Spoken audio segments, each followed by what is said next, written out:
Okay, good morning. Today we are doing CO11. I can write a value as both a fraction and a decimal. So some of the vocabulary words we are using is a terminating decimal.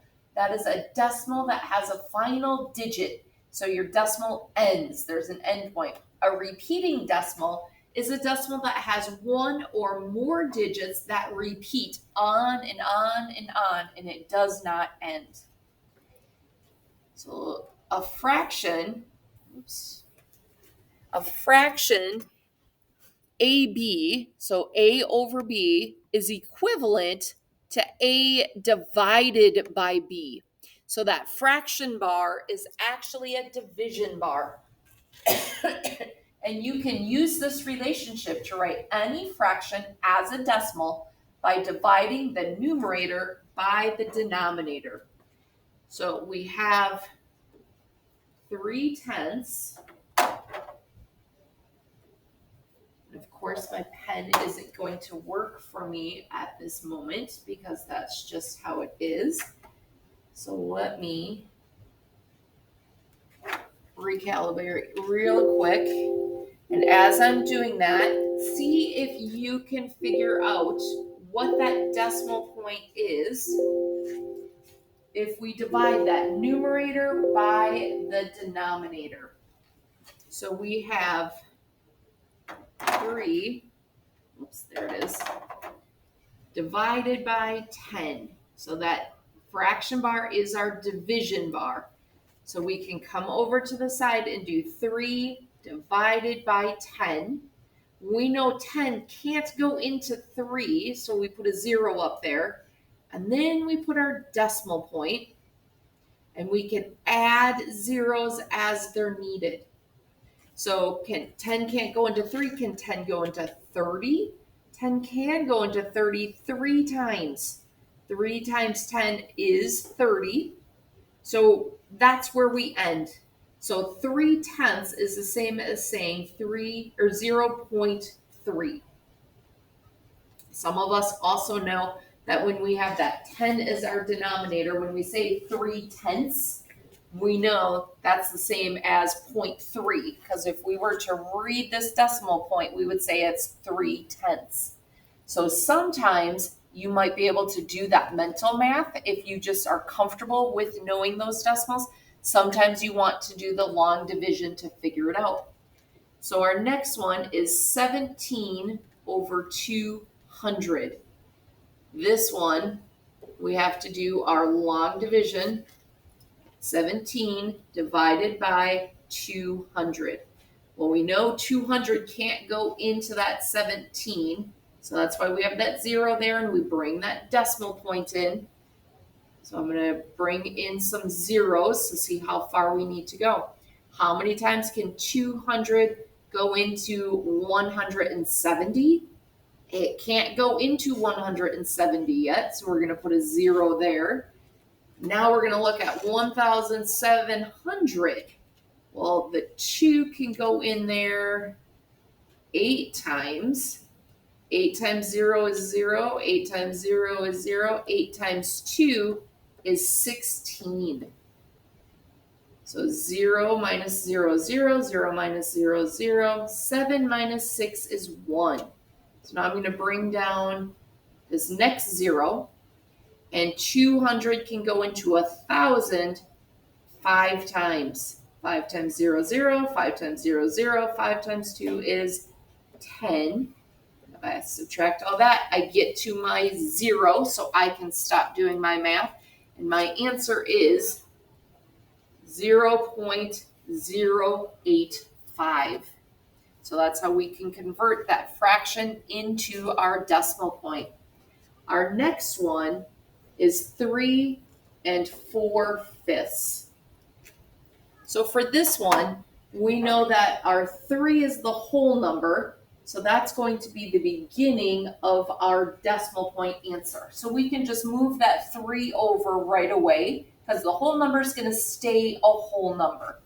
Then we need to figure out what our fraction is going to turn into as a decimal.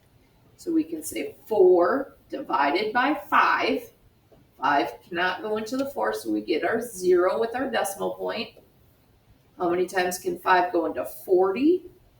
8 times. 8 times 5 is 40. 40 minus 40 is 0. So we see there's the 0.8, but don't forget we have that whole number of 3. So it's 3.8 would be our answer. So when you have that mixed number, your whole number stays the same. You convert the fraction into your decimal.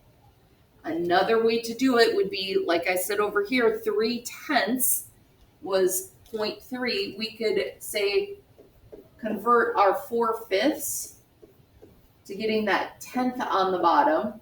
So 4 times 2 is 8. So that's 8/10. 0.8 is 8/10. So you could find that decimal either way. So writing fractions as a repeating decimal, this first group of fractions were terminating decimals. That means that they had an end point. These next ones actually have repeating decimals. So we've got our 7/9. So 7 divided by 9. 9 can't go into 7, so I bring my 0. 9 can go into 70 7 times. 7 times 9 is 63. 70 minus 63 is 7. We bring down our 0, and we can see it's another, how many does 9 go into 70? It's going to be 7 again, which is 63. Bring another 0. It's 70 again. 9 goes into 70 7 times.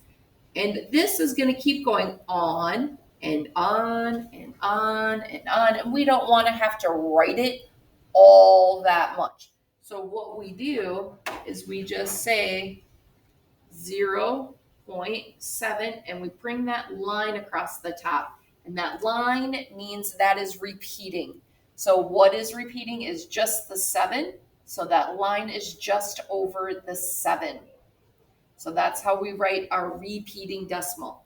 Once you see it's going to continue, we've got that 70, the 70, the 70. It's going to keep on being that 70. We know we're going to get the same repeating number. So that's when you can stop. So 13/6. We have 13 divided by 6. 6 goes into 13 2 times. So we have a whole number here of that 2, but then we've got a remainder, so we have to bring in those zeros. 6 can go into 10 one time. 10 minus 6 is 4. Bring down another 0. 6 goes into 40 6 times. 6 times 6 is 36. 40 minus 36 is the 4. Bring down another 0. We're back to that 40 again. 6 goes into 46 times. 40 minus 36 is 4. See how we're starting to get a repeat here. We're going to keep on going with that. So our answer would be 2.16, and the line just goes over the 6, not over the 1, because the only thing that's repeating is our 6. So it would be 2.16 with the 6 repeating. And our last one is 2 5/11. So just like we said up top, when you have that whole number, you're going to put that in front of your decimal point, and you're just going to worry about converting that fraction into our decimal. So we have 5 divided by 11. 11 can't go in the 5, so we need our decimal points. 11 can go into 54 times. So 50 minus 44 is 6. 11 can go into 65 times. 60 minus 55 is 5. So bring down another 0. 11 can go into 54 times. Bring down another 0 because we had that remainder of 6. That's going to be our 5. See how we're starting to repeat ourselves here? It's going to keep repeating and repeating. So we can see that 45 keeps on repeating.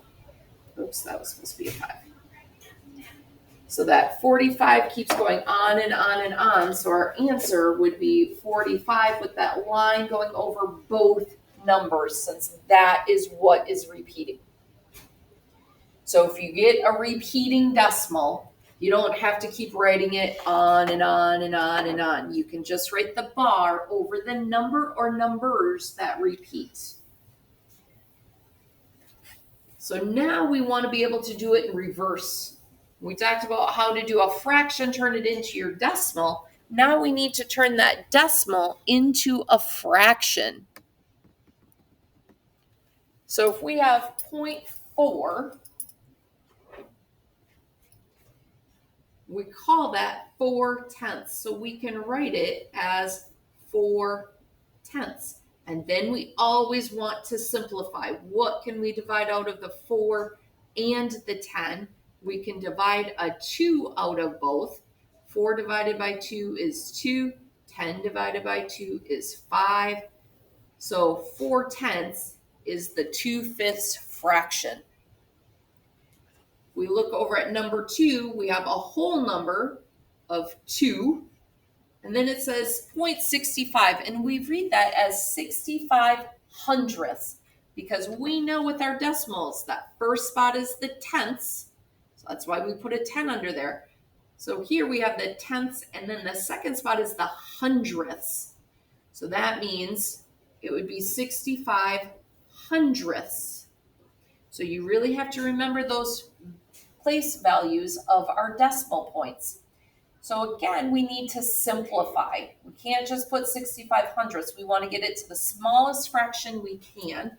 And I know that if we have a 5 and a 0, I can divide a 5 out of both of those. So 5 goes into 6 one time. 1 left over. 5 goes into 15 3 times. 5 goes into 10 2 times. And then there's a 0 left over. So we have 13 20ths. So our answer is 2 and 13 20ths is how it would look as a fraction. For number 3, we have a whole number of 1. So we'll start with that whole number. And then we have to look at what place our last digit is in. We have our tenths, hundredths, thousandths, 10,000ths. So we're going to put a 10,000 on the bottom. Because again, we have tenths, hundredths, thousandths, 10,000ths. And we know we can divide and simplify both our numerator and denominator. So actually, our greatest common factor would be 25. If I divide 25 by 25, I get a 1. And 10,000 divided by 25, well, I know 25 goes into 100 4 times. And then I have 2 zeros left over. So it would be 1 and 1/400th.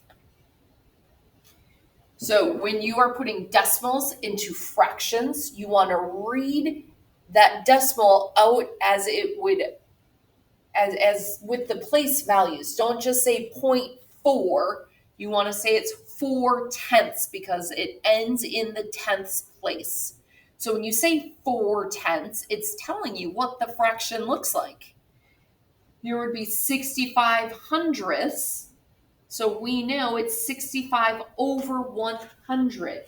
So this is why it's important that we've learned those different place values of our decimal points so we can accurately read our decimals and then easily convert it into our fractions. So we are going to stop there with our recording.